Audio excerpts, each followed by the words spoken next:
Marketing mishaps in real estate. I think people out there, sometimes you see us do some marketing, have a little bit of a chuckle. Let's talk about it. Stay tuned.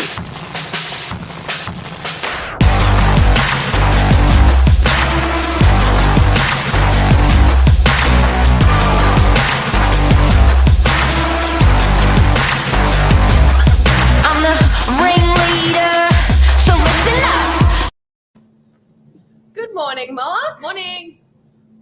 Patterson's. Oh, how are you going in this lovely weather we're having? I think it's borderline at the moment for Sydney. If anyone's out of Sydney, we are definitely, it's raining real hard, but so far, peak hour traffic's still managing. I know, I think for any DY commuters, I think Pittwater Road's looking a bit nicer now. I think they might have cleared it up. I can see lots of gaps in the road. Not potholes, gaps in cars, I should say. But yeah, it looks like it's. And this is the El Nino, yeah? Yeah, La Nina. La It's a Nina. game of it's like Mario Kart driving, trying to avoid the potholes. Wow, it's nuts. So marketing ladies, we've got some real estate peeps, us three. Two of us peeps, which is you two, have a formal education in marketing. And why did you want to talk about it today? Well, it all started when I was at uni and a lecturer recommended this book to me. You can't see it. There you go. It says Brand Failures, and it's a bunch of famous brands that have actually failed in a lot of marketing schemes. Good morning, everybody. And yeah, it's all about emotions and marketing. And I think there's just lots of fun examples of marketing that's gone wrong. It's gone wrong for the right reasons, gone wrong for the wrong reasons. And I thought it was a really good topic to talk about today, especially in real estate. I feel like there's a lot of different ways to approach marketing in the real estate industry. Absolutely. And just to direct everyone, if you haven't been onto the Insta page, Lords of Property, jump on, because it has some, I don't know, what would you call it? How would you explain it? It's got very extravagant examples of real estate marketing, I feel like is one way to say it. It's all just a bit of fun, like some examples of what other real estate agencies have done. I think Novak has featured on there before as well, but it's all just for a bit of a laugh, their page. It is cool. If you do want to kill some time and have a good laugh, I think some of us in the real estate industry treat ourselves a bit too serious. Sometimes there's people like that. There's people that are having a great old joke on there, which is cool. It's actually just really cool content. If you do get to go on there, Lords of Property on Insta, pretty cool.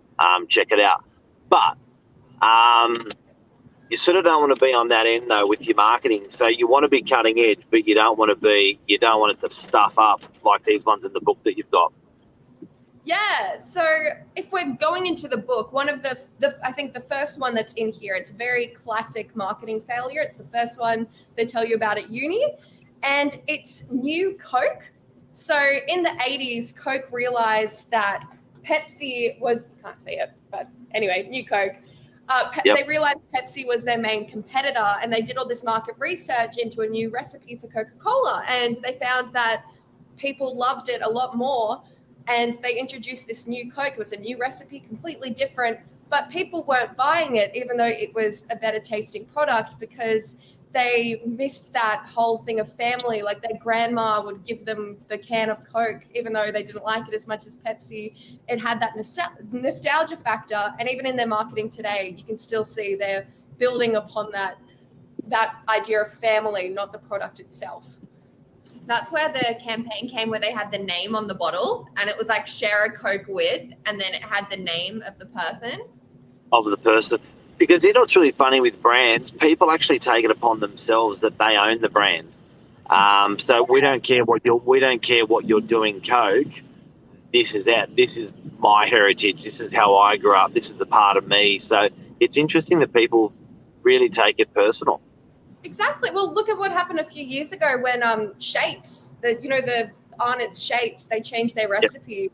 because their like market base was declining. But then everyone was mad and they had to bring in the new flavors and the original flavors. So they had two different boxes of the same product. It was just slightly altered because they had half the people liking the new stuff better. So I think it's about, you have to be innovative, but also be considerate of the customer. You can't completely do a 180 because everyone's going to go, what? And your existing market of people that you're already reaching, especially with like what we're doing at Novak, we're using a good mix of traditional and social media without completely abandoning one for the other. And with this, so what's interesting with these marketing blunders? Do they have like everyone started off with the right intentions. Everyone started off with, a growth strategy, bit of fun, get a brand out there, and then they've just stuffed it up completely. Can you give us a couple of other examples? Because this book's cool. If you can get a hold of this book, it's cool. It's called Brand Failures by Matt Haig. If anyone wants to read it themselves, it's very short. Some of the pages only have like a couple of words on them. But one that I was telling Mark about the other day, which I think is my favorite in this book, was when the brand Barbie realized that girls weren't buying Ken dolls. They were only buying the female Barbies. So they did a lot of market research, and this is in the 80s as well, about what young girls wanted in their Ken dolls. And they came out with this Barbie that was exactly what they wanted. That's exactly what it looked like. It had the mesh top. It had a very questionable necklace. And it was a big failure because even though the target market really wanted this doll, what parent was going to buy it was a very stereotypically gay doll in the 80s during the AIDS epidemic in America. So the timing was awful. And even though they did all the research right, it just turned out. We have a twin in the office. Yeah, that's Billy. Spot the difference.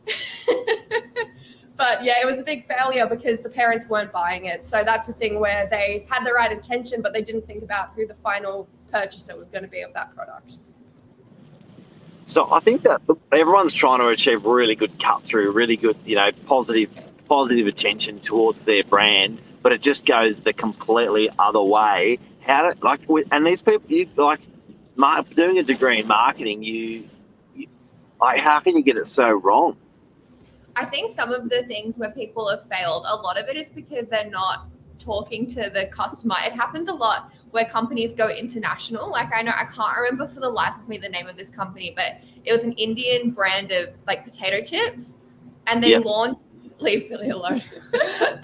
They launched into Germany, and the logo for the chips looked identical to Hitler. And they didn't think about it because they didn't have a German consultant when they went into Germany, and they just used something that would have worked in India. So obviously it didn't work. Yeah. And there's so many examples of, I think, cultural shifts in marketing. Like, for example, I think it was in Denmark, Campbell's Soup realized that people in Denmark were the biggest consumers of soup in the world. So they put their product there, marketing it, better than your mum's soup. But then people were getting mad because they were like, no, this soup has been passed down in generations in my family, this recipe, and you're coming in saying your soup's better? I don't think so. So it was a big failure because no one was buying this just American soup. They were just offended. Yeah. But then that branding. But it's sort of weird because you've got to account for particularly in Australia, in Sydney, you've got so many different cultures to account for when you're doing your marketing, and you don't want to be conforming and boring and not achieve any cut through, but you don't want to be on the front page of a newspaper looking like a muppet. It's trying to have fun, but it's a really hard way to navigate through. And I remember we had a newsletter go out a couple of weeks ago, and there was a couple of words on there, and I was like, oh my god! But it's just hard to work through that, eh? There's just so much to consider.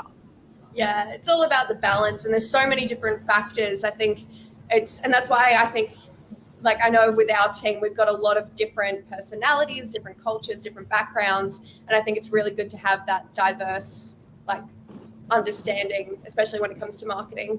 And also just to ask, I know avoiding being political, but a few weeks ago there was a logo for a women's group that came out from the government. What was the women's group? Like the Women's Network. Women's Network. And there was a new logo designed. There was definitely no woman consulted on this logo. We can get it up to show you what it looks like. But I think if they just asked the question straight away, like someone would have said, actually, no, probably don't use that. It's just talking to your market and talking to the customer to understand what will offend them and what won't. While you bring that up, yeah. So,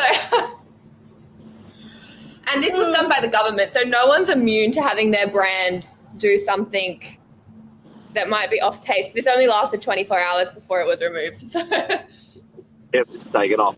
Okay, so tell us about so you ladies are in property. You're in you're educated, formally educated as part of your education in marketing. What are some of the successes and good examples that you've seen, morning Michelle, that you've seen with real estate agents and with the real estate? What are the guys? Because you haven't been in the market for 15 years ago to have a pecking order and say, well, I know that person's good because, but in that sort of year or two of being in property, where's the good marketing? You're not allowed to use Novak, but where's the good stuff? Where's the cut through? Well, I know this is probably the most famous example in Australia, but if you look at Josh Tesselin's Instagram, it's very basic in its approach, but it works because it's got that humanity in it.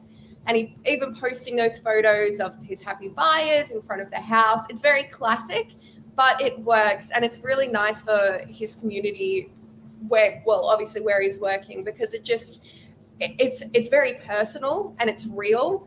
And I feel like in a lot of real estate marketing, a lot of the time you don't see the person behind the house. You just see a lot of photos, and just having that conversation with your audience, I think, is something that's really important there. And he does it really, really well. And it comes up a lot, authenticity in our industry when it comes to social media. That's what people want.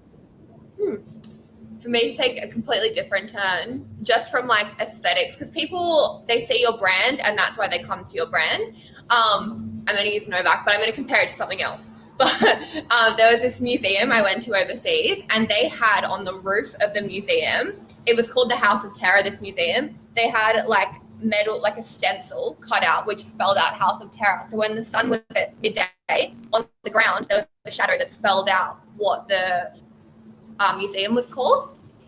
And having that appeal from the outside, people looking in and they see writing on the floor, they go towards it. And I think it's very similar to how the office is done here with the LED screen, having that the chandelier, having the photo of one of the agents or whatever promo on the end of the wall. People walk past and they go, oh, what's that? I'll come in there. So I think just purely from an aesthetic point of the office, that's also a really great marketing tool. It's almost a bit like breadcrumbs, isn't it? It just gives you that little bit of a taste of a segue to go into that business, that office, make that phone call, have an interaction, just because you've got some very simple information on it. Yeah, rather than just the signs with the properties on the window. And that is Lords of Marketing Mishaps. Anything else we want to sign off on in summary? Well, I've got one example of one of my favorite marketing things. It was really basic, but it worked. It was very successful. Do you remember the movie It, Mark, that came out a few years ago? Yep. With a clown? Yep. They did this across the city in Sydney. It was so simple, just like sort of what Jess is saying. They got a stencil with the movie and a red balloon. They did this all around the city, and it created so much social media buzz and interest for the movie and what was going on, Clowns in the Drains. I just wanted to end on a good marketing example. This is one of my favorites of all time. It's a good one, and my take on that, the emotion that stirs up in me within an absolute, with 0.1 of a second, I straight away think that no, and then it's like, that's cool, that's genius, and it's a balloon, and it's fun, but it's scary. I think of a clown, like what genius, and you know what else? It can't really piss off the public. You know, even if you don't know what it's relevant to, the worst case scenario, you have no idea what it is, and it's a cute balloon. But that's a massive one. That's a cracker. Cost effective, and everyone else is doing your marketing for you pretty much, because you're getting this, like, the word of mouth out there. Yeah, that word viral is pretty much what you've spoken about, because it really has made it viral, hasn't it? Like, it's gone.